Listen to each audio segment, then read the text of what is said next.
Some of the very first pharmacies in Tucson date back more than 100 years ago.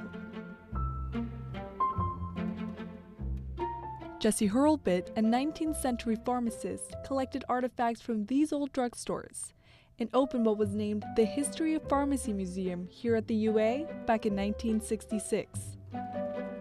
Since then, the museum has been handed down to Willis R. Brewer and finally Richard Wiedhopf, who graduated from the College of Pharmacy in 1965. This was a small school. There was like 35 students in our class.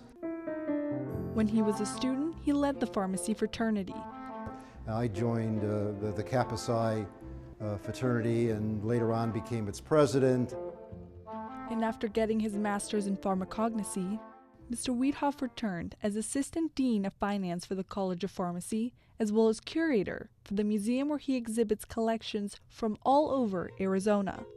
We have this huge assortment from natural products that were the basis of pharmacy for a long time. And everything was done by hand by really almost artists. This museum holds more than 60,000 artifacts. All the drugs that have been used from the late 1800s all the way up till today. And this is Stephen Hall, who guides the museum tours with Mr. Wiedhopf. He started off as a volunteer, but his love and passion for museum work led him to his role now as assistant curator. I love museums of all kinds, and I have for years. I think that this is a very unique collection because pharmacy museums are not something that you hear about much. But history it's important that we preserve history, and pharmacy is a part of history. Stephen believes learning about our past puts our present into perspective. I think it's important to know that it has not always been as simple as just going to Walgreens. Nowadays, when we go to our pharmacy, it's just a matter of bringing in our doctor's prescription.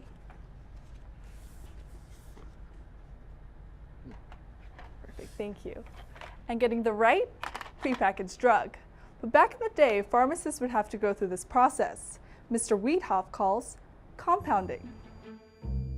Years ago, there were shelf bottles that the pharmacist would have, and they take ingredients as per the prescription, mix it all up and put it into a tablet or a capsule, depending on what the doctor had prescribed. Inside the museum, you can see thousands of bottles on display, making you feel like you're taking a trip back in time. And a half a century later, Mr. Wiedhopf's legacy lives on. You know, saw some people yesterday. You're still working? You're still there? Well, why? I said, because I'm still having fun.